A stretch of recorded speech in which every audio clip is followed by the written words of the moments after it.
Alrighty, so we're gonna get started. Our friend Julie's gonna mute everybody.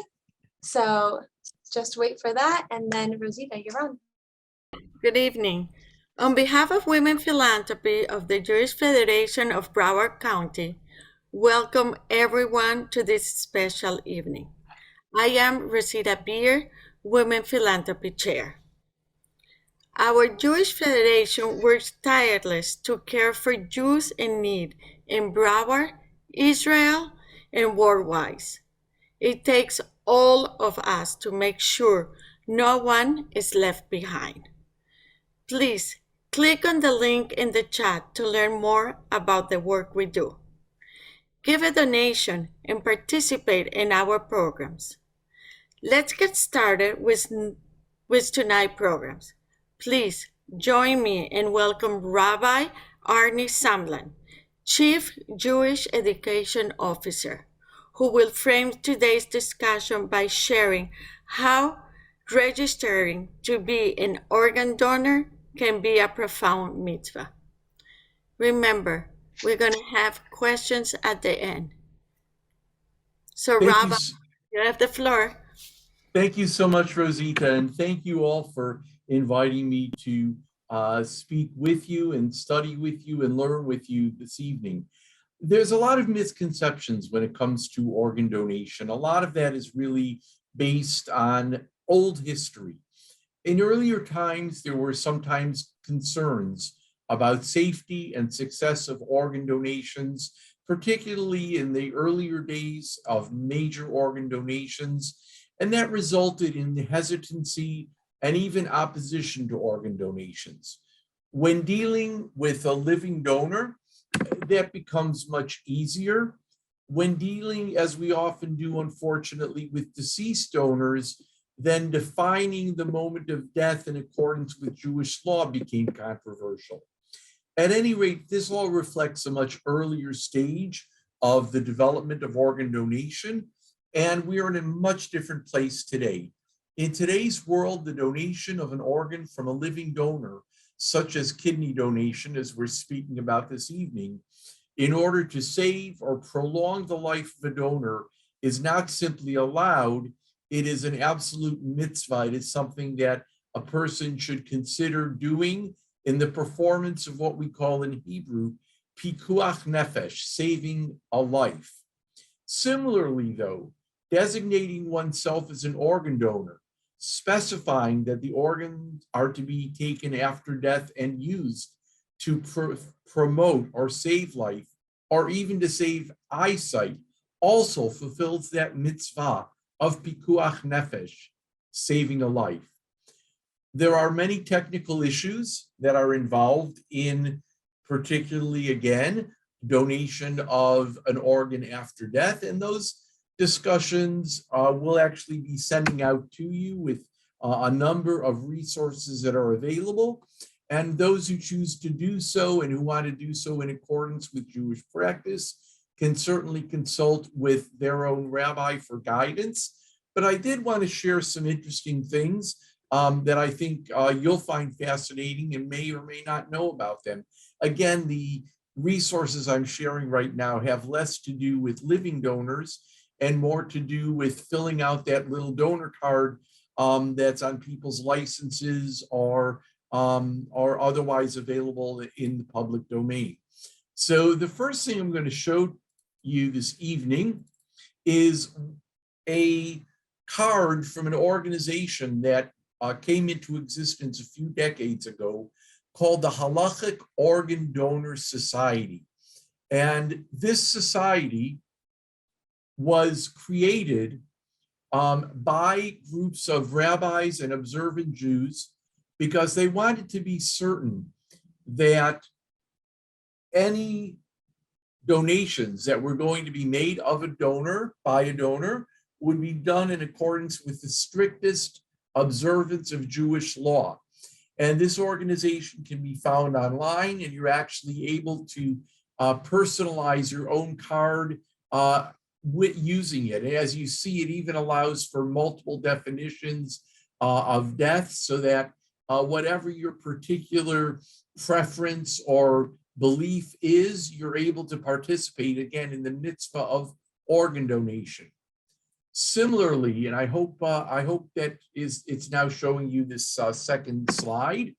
The conservative movement created its own organ donor card, and like the one from Halachic Organ Donor Network, which was more of an Orthodox organization, it also strives to make organ donation possible in accordance with conservative Jewish practice.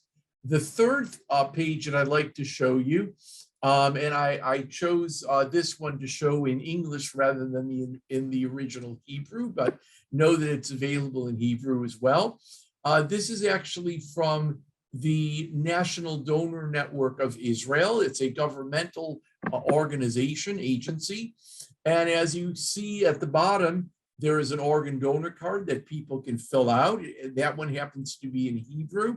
And unlike anything you're going to see in American law and in the American government, right on the top is a tab that you can press, position of halacha, so that even though the minority of Israelis may be observant of Jewish law, they can fully participate in this mitzvah and even understand what the rabbinic teachings are about this great mitzvah of organ donation. As I said earlier, we'll be sending out after this session a set of resources that you can look up and use for yourself as you make your own decisions about this great mitzvah. For now, I appreciate the opportunity to sharing some words of Torah with you this evening. And it's my pleasure to call upon our wonderful chair of our annual campaign, Lori Ben Ezra, herself a mitzvah hero who has participated in the mitzvah of being an organ donor. Lori? Thank you, Rabbi. Good evening, everybody. I have spoken about my donation on several occasions. It's really something that's important to me because one of the only reasons that I became a kidney donor is because I knew kidney donors.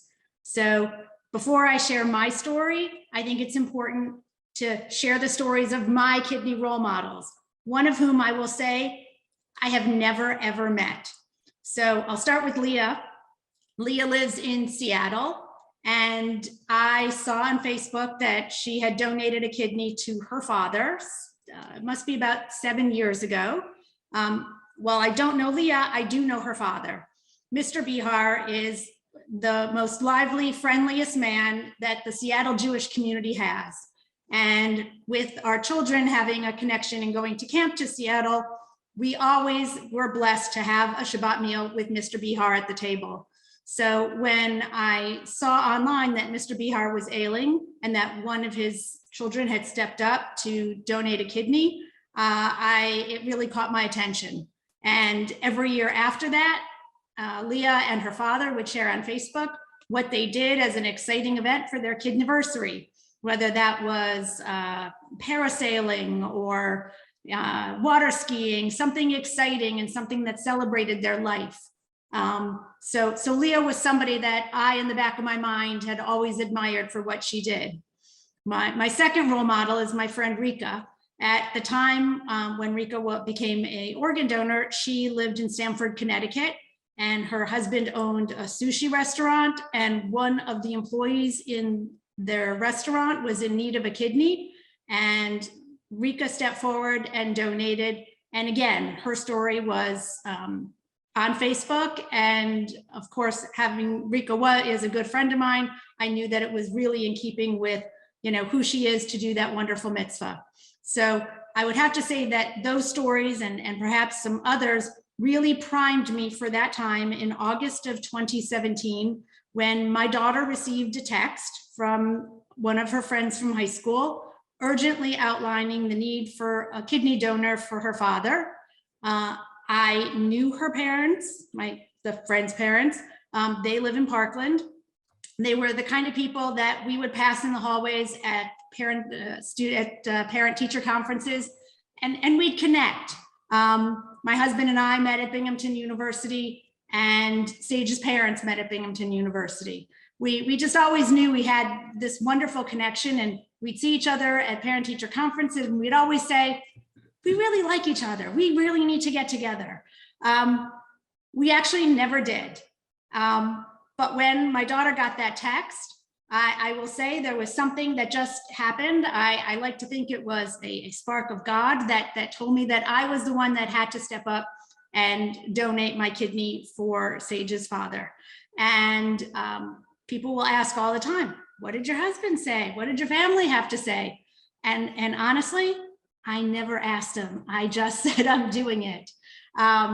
So while that text went out in August of 2017, what it meant is that I had to go through a process. There is an extensive testing process that happens over the course of at least 2 days. I went down to Jackson Memorial Hospital, 30 vials of blood, CAT scans, a psychological evaluation, all to make sure that I was both physically and mentally healthy and able to do that. In fact, there are times when people go through the testing and they have a CAT scan of their abdomen, and they actually find out they only have one kidney. So of course they cannot be a donor, but the point being that people can live their whole lives with one kidney and never ever know that that's an issue. So after being cleared medically, we set a date the week before Thanksgiving to do the donation. I picked that date just because I knew that if I had surgery the week before Thanksgiving, I would rest throughout the long Thanksgiving holiday, and I would be back to work that following Monday. The plan worked fine. The surgery went off, without any complications. I spent 2 nights in the hospital, returned home and recuperated for the rest of the week. Took it easy, but while I never met my kidney role model, Leah, she was very instrumental in telling me ahead of time of how to recuperate. I was to walk as much as I could. And every day I would walk 1 house farther because Leah told me to. So walking, being active, eased my recuperation.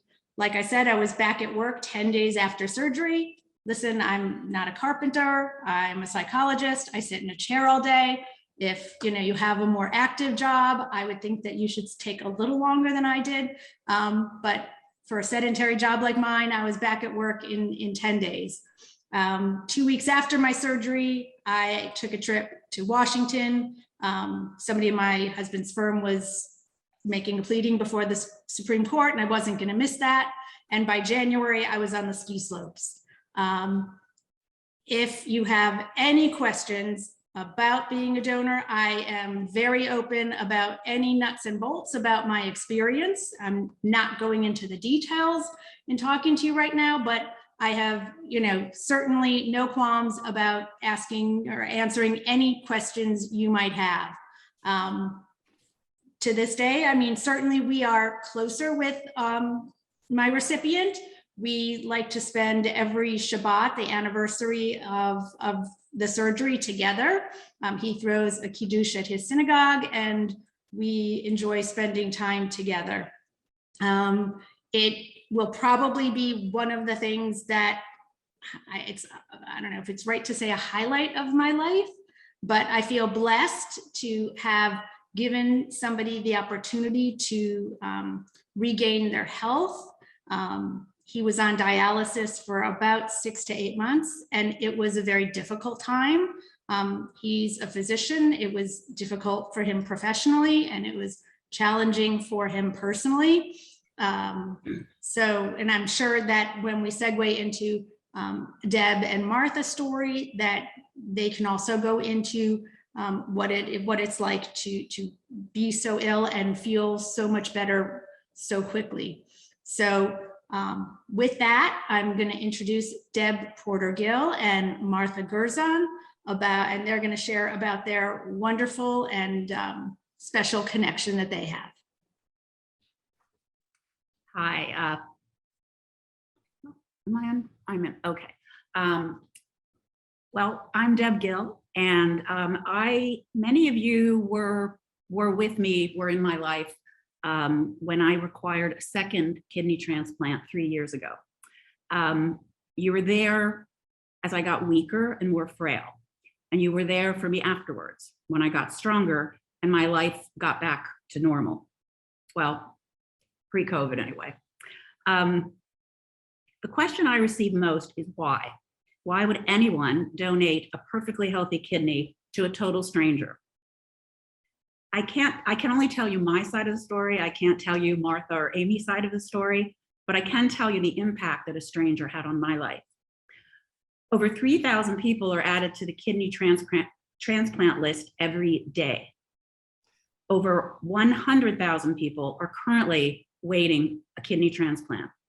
13 of those people will die each day. Now, again, my name is Deb Gill. I know most of you, but I was one of those people who was waiting to receive my first transplant 24 years ago. It began when I was actually 24 years old. I was diagnosed with diabetes. Some of you know it as juvenile diabetes, but it's actually type 1, which is insulin dependent. I was a first-year law student. Back then, they put you in the hospital for a few days. Now you get treated out, but a couple days in the hospital, you learn to give yourself shots and you're back. So I sort of accepted that and moved on, and again, was busy and young. About 3 or 4 years later, I was diagnosed with chronic kidney disease, unrelated to the diabetes. And my nephrologist at the time told me that I would need a transplant within 10 years. And that number really sticks in your head, especially at 27, 28 years old. 9 years later, now remember he had said 10, 9 years later, my kidney disease really started to progress. And it was that point that I decided to try to do what's called a prophylactic transplant, which is, or a preemptive transplant, which is before you require dialysis. Because as Lori said, and for anyone who knows anyone on dialysis, it is a very difficult way to live. You're very weak. Nothing can work like your own kidney or a transplanted kidney.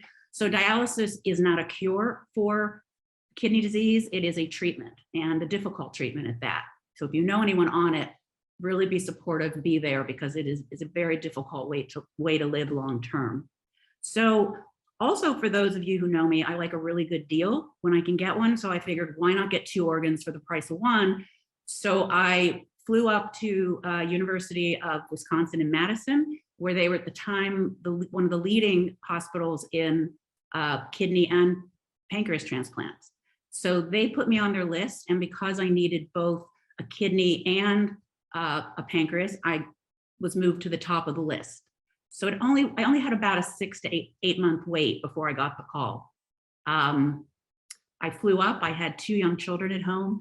I did the double transplant, was back in 3 weeks, back to my life, diabetes-free, insulin-free, feeling wonderful and living a full active life with 2 little girls.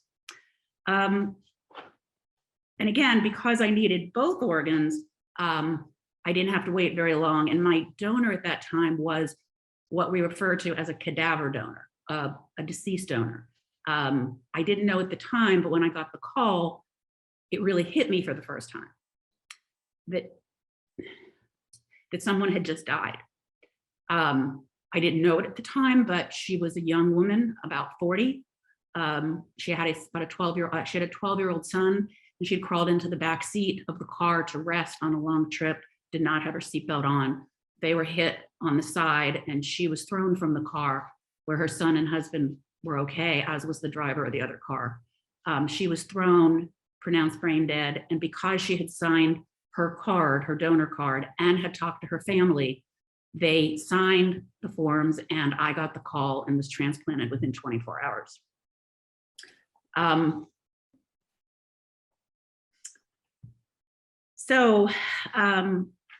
I said, I was home 3 weeks after my transplant, and my kidney was functioning beautifully and everything was good.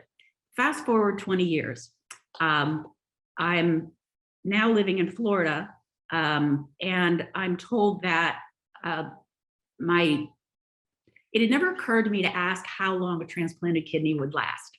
I just assumed forever. And sometimes not knowing is better than knowing. So it was 20 years. I hear that was a really good run. But the transplant did start to have issues, not the pancreas, knock on some wood. And I again decided to become proactive and flew to Mayo Clinic, where they accepted me on their transplant list, even though I was higher risk with the kidney and everything. They put me on their transplant list. I was functioning about 18% by then. And then I started looking for a donor. I called, they told me that the wait would be 3 to 5 years. I knew I didn't have that kind of time. I felt good. I felt wasn't any pain, wasn't suffering yet, but I knew that you don't have 3 to 5 years. So I called the Jewish Chronicle in Kansas City, which had done a story on me 10 years earlier. Local girl gets, local woman has life-saving transplant. And I said, do you want to do another story? I need another transplant. It was a 20-year anniversary. And they were like, we'll do it. They ran a story, a front page story. And lo and behold, I'm on Facebook a couple months later, and I'm looking at my messages. And there's a message from a woman named Martha. Martha says, I am your match. I match you. And if you'd like to talk, chat, email, let me know. Here's my info. I just stared at the computer. I messaged her back and I said, just give me, if you could give me a little bit of time, I'm going to reach out. About an hour later, from I got my thoughts together, I reached out to Martha and we began to communicate and talk. It's like we were meant to be some sort of sisters. We didn't quite know which kind, but it ended up that we became kidney sisters. So we started to plan. We got literally, it was like 2 Jewish women planning like an event or something. What works for you? What works for you? We have a cruise planned here. Her son was getting married that summer. This was all March, April of 2018. And we were literally looking at our calendars and she said, well, I have a wedding, but I could cancel the cruise. And I'm like, no, we're not canceling any cruises. We're not canceling anything. I said, how about we do it next fall, 2018 in the fall, because nothing better than getting out of Florida in hurricane season. So again, we're planning it around her trips, the rainy season in Florida. We were literally like planning a trip, and we planned it for September 21st. And as Amy said, you pick the day. We picked September 21st, which turned out to be a little too long. I started to get really sick over the summer, lost a lot of weight, started to retain a lot of fluid, and really couldn't get around much by September. But I flew up to Mayo, she drove. We're there a couple days getting all our tests and everything. And the night before the surgery, they come into my room and say, we can't do it. The fluid has reached your heart. We need to postpone. All I can think of is Martha's in her room prepping, if you know what I mean by prepping, for those of you who've ever had a colonoscopy, for surgery the next morning. And I knew she was in the middle of that. The doctor called her. We spoke the next morning. She was back on her way back home to Kansas City. And I just said, I'm so sorry. And she said, we are doing this once and we want to get it right. So let's make sure you're in the best shape you can be in. Immediately took away all the guilt I was feeling. Again, I do guilt. And I could then give it that week to get better. They did tell me they were going to put me on dialysis the next morning, but also put me on diuretics, heavy doses of diuretics. And when I got up in the morning, I had lost about 12 pounds of water. Dialysis was not needed. I got to go back to the hotel, have a week there. It's not what either of us would have wanted, but in a week, I had lost about 20 pounds of water weight and was ready for surgery. So we met back up again at the hospital the following Friday. You'll see some pictures after this. I've sent Andy some pictures of Martha and I, of me going into surgery, Martha and I the day after, the same day, the day after, and then sharing a meal after surgery. And I remember being in the room in pre-op. We both sort of crawled into the beds next to each other, and we took hands and again looked around and said, anybody have a camera? No one did. I told her I loved her and thank you. And she said, let's do this. And they wheeled us off. So that was 3 years ago. I didn't need my notes. Let's see here. Tends to happen. The next thing I remember is waking up and Martha was at my side. If not within hours, she'll remember the next day, but it might have been the same day. And the next day, You were I on know drugs. what? You were on drugs. I have no idea, but I know you were there really, really fast. And we do have some pictures showing that as well. So she was home back at the hotel 3 days later, and I was back 4. She was home back in Kansas City in 6, and I was supposed to be there for 3 weeks, but I was back in about 2.5, and have never felt better. Have never, felt healthier. I've again, I'll be on immunosuppressants the rest of my life. Have been on them about 25 years, but I would never trade diabetes for that. It's much easier to take immunosuppressants than to be diabetic. And this kidney, Martha's got one heck of a healthy kidney because it's doing its job. So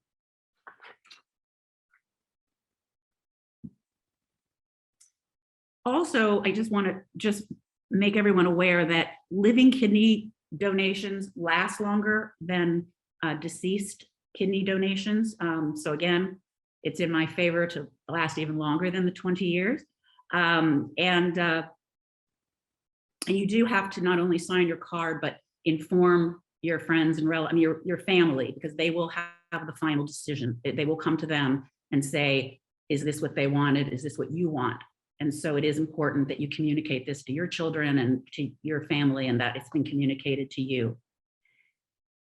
Another question I'm asked a lot is, how do you say thank you?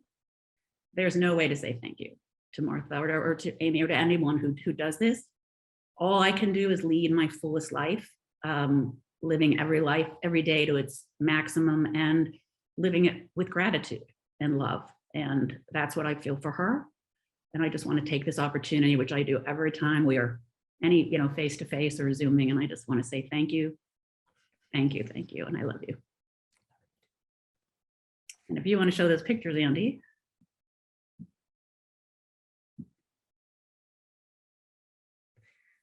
So that's walking into surgery, and Martha and I had matching t-shirts, which I'd gotten us. So that's the morning of, and I'm actually dancing my way in on the left. Go ahead. And that's me and my partner, and that is me right after. That's before on the left, and on the right is waking up post-surgery just a couple hours after. Go ahead. And that is Martha at my bedside. I don't know if it was the day of or the day after, but right there. And that is me sitting up within that day. And that is us the next day, taking a walk down the hall.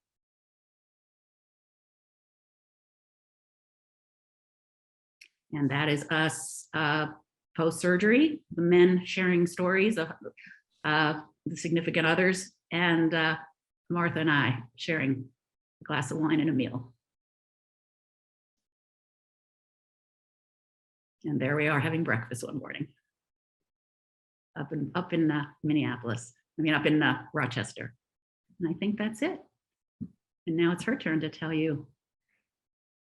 Deb, I have goosebumps just hearing you talk about it. It's, it's kind of a reliving thing. So thank you. Thank you for that treat today.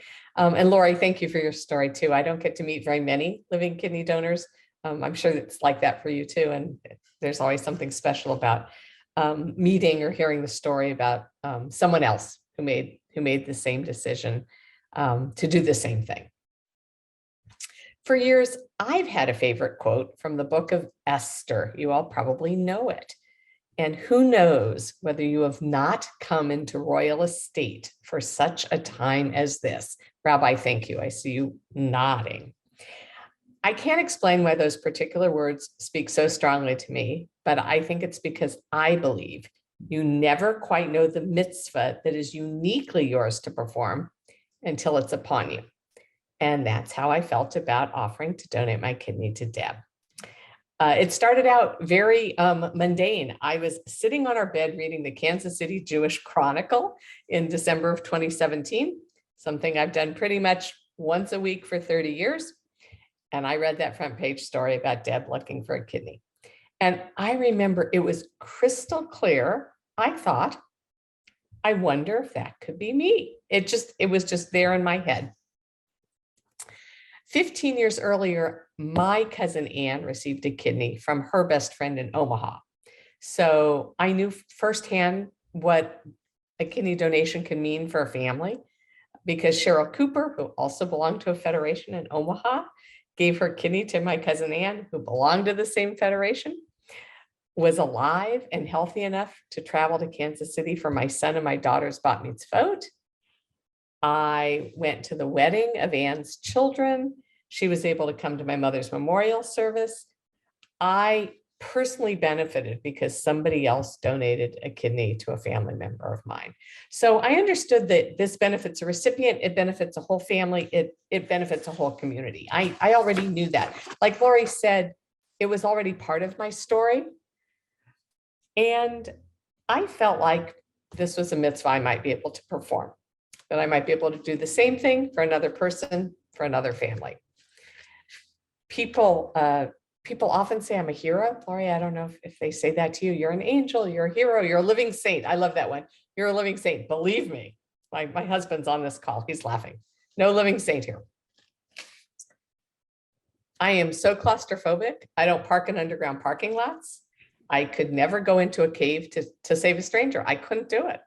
For nearly 8 years, I worked at Jackson County CASA, the court-appointed special advocate program in Kansas City, helping the abused and neglected children. Never once did I think about adopting or fostering a child in desperate need of a home. Very important things. Those weren't my mitzvot. They weren't. But this one was. I could do this. I'm well matched for this particular mitzvah. I'm not squeamish about needles or hospitals. I had the time. I had just retired. And I had the support system, including my husband, Don, who's on the call. So I could negotiate the process of becoming a living organ donor. I had the resources to do it. And of course, most importantly, I matched.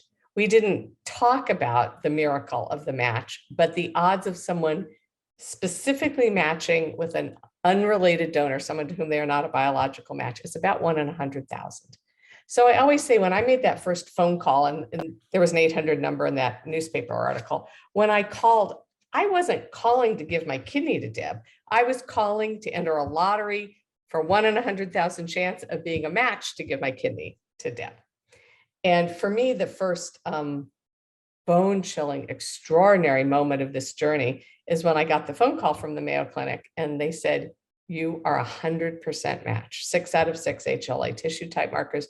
And I remember thinking, it's a miracle. There are other people in our community who had stepped up to have their blood tested. Nothing, bubkas. But I was a perfect match. So I felt like this was my assigned mitzvah, not assigned by God, like you have to do this, but assigned by my body, by my blood, by my family's story, by my experience. As Lori said, medically, I think this is a lot easier than people think. There are protections built into living donors for every step. My evaluation was 3 days long. I was evaluated for physical, mental, psychosocial fitness. I had 25 appointments kind of packed into these really tight 3 days where you just kind of go from appointment to appointment. I was told repeatedly I could back out at any time. There was never pressure. I always felt like the medical system would have my back. And I wasn't a young little puppy. When we started this process, I was 61. I had borderline hypertension. I had had gestational diabetes with a second pregnancy, and I was 20 pounds overweight. Nonetheless, I was perfectly healthy. And I did have these like extraordinary kidneys. They sort of said, oh my God, you have extraordinary kidneys. And I have to tell you, from the minute it started, I never felt like this was dangerous. I felt like it took a lot of time, like it was complicated, but it wasn't dangerous. I was never scared. I was scared when they called off the surgery, when they said Deb was so sick. I was scared about that, but I was never scared for my own health. People have surgery all the time, and as surgeries go, this one's pretty straightforward. We cut into abdomens and we take out gallbladders. I'd already had that done. We can take out someone's uterus. you can take out a kidney. I left the hospital after 2 nights. I never needed the entire bottle of OxyContin they gave me. It's in the closet for a rainy day. I don't know if that's a rainy financial day or a rainy pain day, but it's probably gone bad. It's stashed away.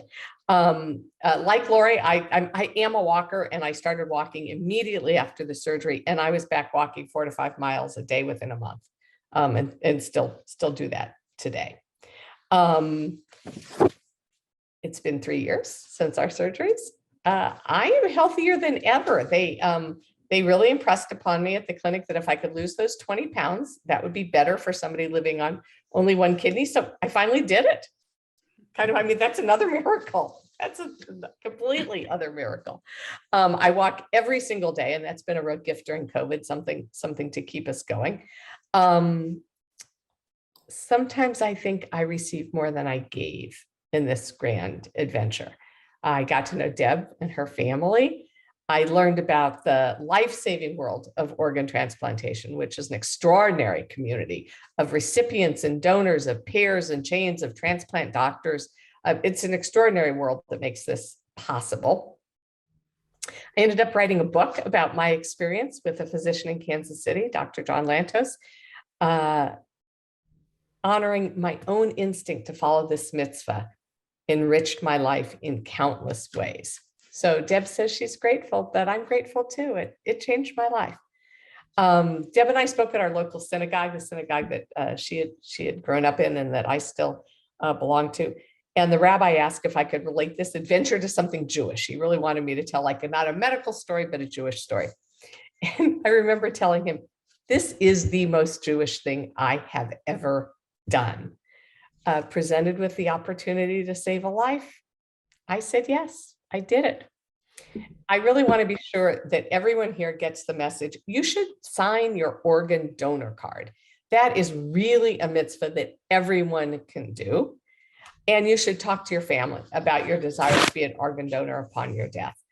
It is not likely that you will be. Only about 3% of people who die in such a way that makes organ donation possible. If you die from cancer, if you die from very old age, if you die far away from a hospital, they probably can't.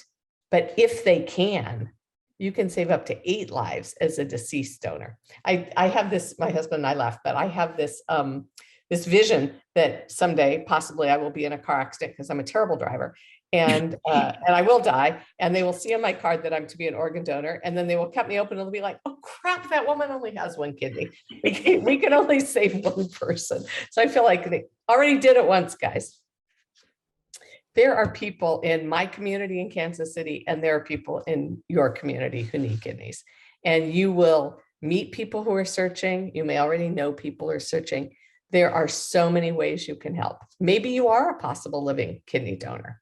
Maybe you're the person who shares the story so that a possible donor is found. The woman who wrote the article for the Kansas City Jewish Chronicle about Deb that I saw is part of this story. If she had not done this, our miracle wouldn't have been possible. Maybe you're someone who supports and encourages someone else who is a donor. Maybe you're the person who brings a meal, who walks a dog, who watches a child. I believe we can all choose to be Esther. So thank you for the chance to meet you all tonight. Wow, wow. Oh, there's the book. Thanks, Deb. It's a great book. Wonderful book. And Deb's in the acknowledgments. And Deb's in the whole book, really. There's a lot of Deb in the book. Wow, Thank you all very much. incredible story. Thank you so much to all our incredible speakers. We will now open the floor to questions from the audience. You may address questions to Rabbi Arnie, Lori, Deb, or Martha. Please raise your hand and we will call you. And I saw a question from Becky Tinder about, is there an age limit to donating? When I was waiting for mine, I remember them telling me 65, especially if you're a little bit younger. 65 is about the cutoff, but if there's someone older, like you can go to Arizona where there's an older population, and I know someone in their late 70s who went to live in Arizona and got on a list there and ended up getting a transplant from another 70-something-year-old. So again, like Martha said, if someone dies near a hospital or near, and they're older and you live in that area, you'll get transplanted because you don't need a younger kidney. So, but 65 is sort of the cutoff for people in their 40s to receive your organ. Because that's when we all start to sort of, our organs start to slow down a little bit around 65. Debbie? Me? Okay, so I have that card to be an organ donor. I've done it all. I've let my lawyers know, my kids know, and stuff like that.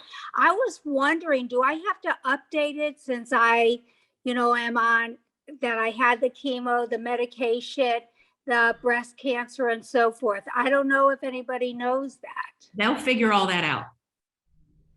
So if I'm already in the registry, I don't have to do anything. No. As long as your family knows, and then when they would go to do a transplant, if you matched and all the perfect, again, all the things come together, and there was some damage to something, they wouldn't do it. So How about as a live donation? they would run all the tests. Because I didn't know if I'm still qualified. It again, depends what your health is, but it's sort of like converting to Judaism. They make it really difficult. It is not easy. So if you know anyone who's tried to convert and how hard it is, this is harder. And they will at each step of the way tell you can get out at any time. You can, even if you are healthy. So there's so many steps to go through. They would definitely do a thorough exam, which is also a good positive to this, is you get this free incredible exam at whatever hospital the person is being transplanted. Well, insurance pays for it. Their insurance pays for it. Okay. Do we have a hand up? Is this someone else? Anybody else? How about, I'll ask another question. Sure. Okay, so I know we're talking about organ donation, but I'm really encouraging people to be bone marrow donors as well. And that's an easy test to do. And I know I've aged out, being over 60, but, I've encouraged it. And, for our kids, that also is a very worthwhile thing to be in the database for that, because you will be saving lives. So a plug for bone marrow donations also. If I could also say something, I neglected to talk about the important organization called Renewal. Renewal is a Brooklyn-based organization that helps connect Jews in need of a kidney transplant with those who are able to donate. And so Renewal holds events around the country, swabbing people, and they have a database of those who are available and want to donate. They also provide any sort of financial support to facilitate a donation, whether that's help with compensating for lost wages or babysitting expenses. If a donor doesn't have like the family support to take care of it, Renewal's there to step up and do that. So God forbid any of you are ever in need of a donor, kidney, please reach out to Renewal. If you're interested in holding any sort of event, Renewal will come down and do those. They help a person market their need for a kidney, which is how my daughter got that text from a friend, because they were there supporting the family. So, and in fact, Martha, I think it's next Wednesday, 2 weeks, Renewal's holding a dinner in South Florida for all the Renewal donors in the area. And surprisingly, there are probably about 10. So it's very nice. Every time I just run into one of them, it's like we do share a special bond. So please, in the back of your mind, keep in mind that Renewal is there for all of us. And that is actually a Jewish organization donating to Jews. So it's Wow. Oh, Although I know Renewal at the time has also been working with Christian groups to help them facilitate within their communities as well. And I don't have the statistics off the top of my head, but the number of Jewish people who are live kidney donors way outweighs the percentage of Jews in the general population. So it is something of a mitzvah that many of us feel, incumbent upon us. So just an interesting fact about being Jewish. And in fact, Lori, they just put out the global information on living kidney donors, and the country with the most living kidney donors per capita is Israel. Wow. That just makes me really proud. Uh-huh. I think Becky has another, have a question? Well, it's actually not Becky, it's Alan, but Sorry, Alan. it's okay, I'm using her computer.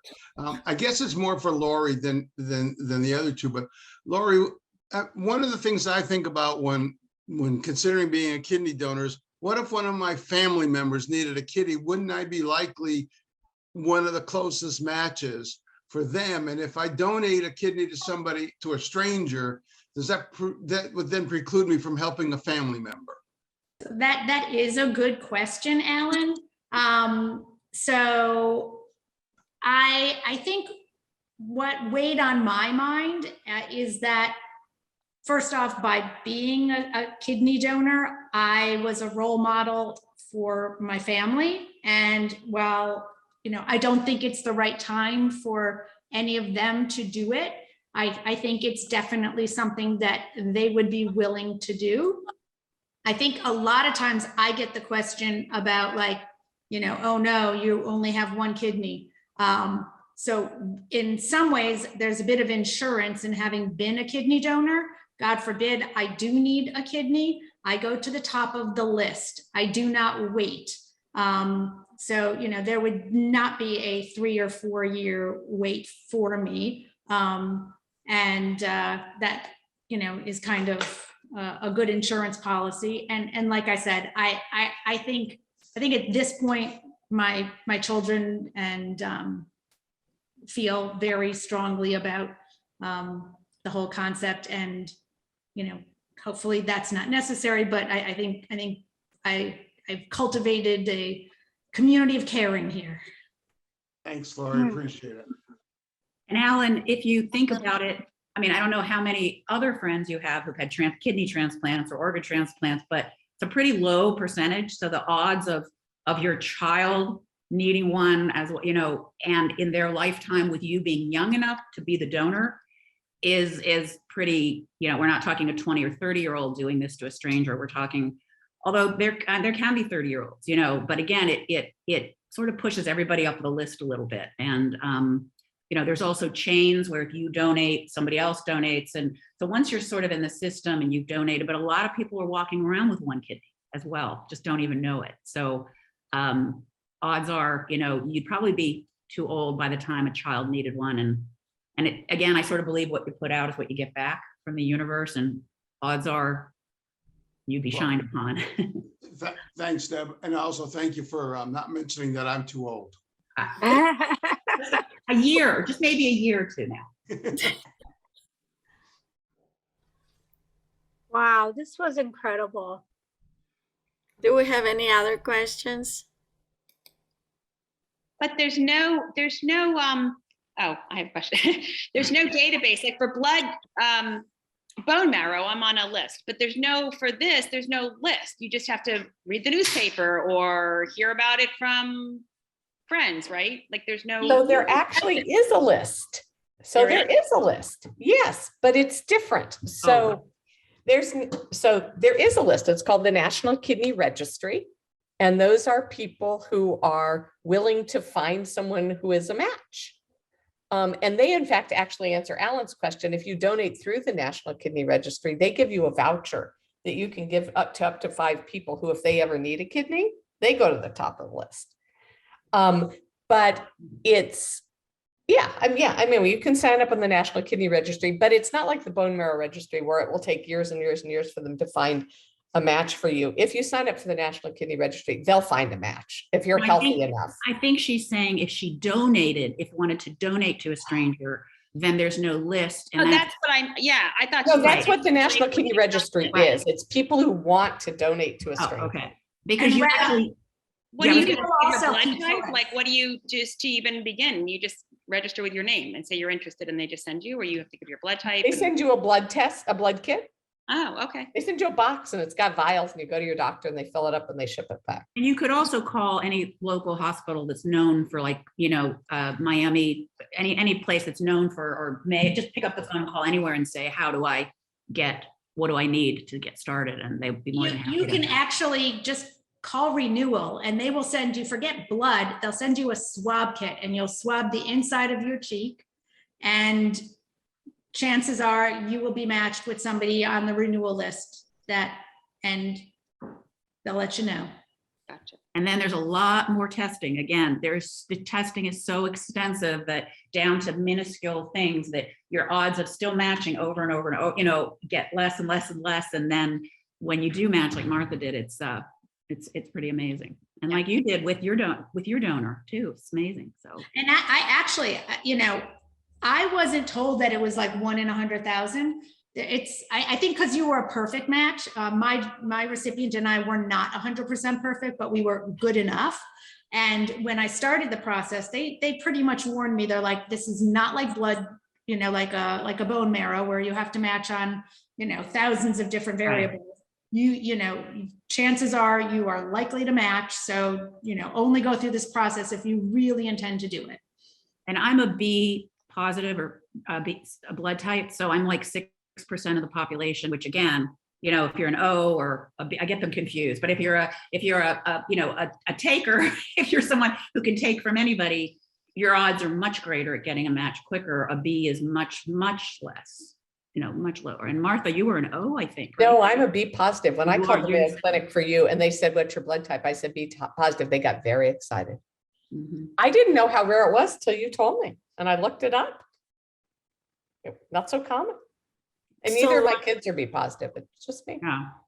I know. So what will be the percentage that you need to match? Like 50 or 60% so you can be a match? Well, for they kids? look at different, like when she was saying the six again, without getting all medical, but they're, sick, you can look and you can have enzymes that don't match. You can have this that don't, your blood types, they can give medicine to make it so that you don't fight each other's blood type. But, universal is the word. There's universal donors and universal recipients. So if you have an O blood type or an AB, it all changes based on your blood type as well, how it's needed and where it can go. I have a question. Can I ask a question? Yes, Sure. sure, Alan. Go ahead. Hello, Deb, and hello, Lori, and Hi. hello. Nice to meet you, Martha. You're wonderful. Thank I have a lawyer question because a comment that Martha just made me think about this. So let's say I had a loved one who needed a kidney, and it could be your spouse, it could be somebody, and it's going to be a 3-year wait or whatever the thing is, and I would be willing to give to my spouse, but I'm not a match. If I then give the kidney to somebody else, they will move my wife up to the top of the list. Is that Different. correct? They might find a perfect match for your wife. And Deb it's called a talked about chain, this. and it's called a chain. And Martha and I were actually asked to participate in one. They called us.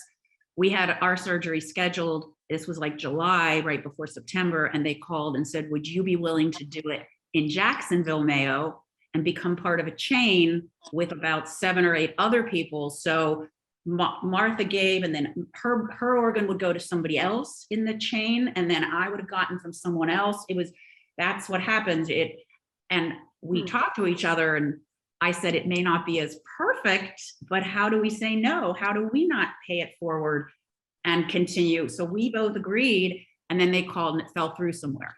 So we ended up going back up to Mayo, but there was but that is a thing that people do. Oh, And yes. Then I have the most ridiculous question. So Deb, I've known you a long time and you look great.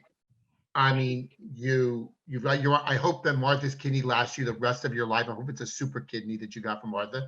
But if it doesn't, and you need another one, what's the world record on receiving kidneys? I have, when Martha's saying she had a dream, they opened her up, to transplant her and said, oh, it's missing. I keep dreaming they're going to open me up and say, what the hell, and just close it back up again. because there's 2 pancreases, 4 kidneys, God knows what else is smushed in there. So I can only imagine. And there's always room for one more, if God forbid. But it's not going to happen. You got the super kidney. I got, yeah, 20 years is plenty. Yeah.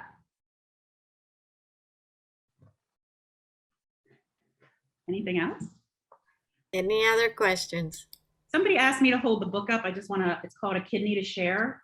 And she definitely tells about the difficulties in donating and how I just keep comparing it to converting to Judaism because they don't make it easy. So. But the book's funny. It's funny and it's got a little sex in it. Just a little. Not me. Not Deb. Okay, so if you want to buy the book, you can find, we just put it on the chat. So it's going to be easy just to click and get the book. So again, we want to thank you all for joining us this evening. It was a wonderful story from Martha, Deb, and Lori. I'm really inspired, so maybe I'm thinking doing something. I never thought that we could actually donate it just for being Jewish. This is all new for me. So it's a whole new perspective that I have now to think and see what I'm going to do as a Jew to do a big mitzvah. We have many special events coming up. I am going to highlight a few of them. Women's event, I'm really, really excited. I think it's going to be the first time that we're going to be in person in a long time. So it's going to be March 13, 2022 at Laban Catering and Events in Davie. The minimal gift will be $365. We're going to have featuring ABC Nightlife Juju Chan in conversation with Alana Broigman from JFNA. Please visit our website or follow the QR code to register.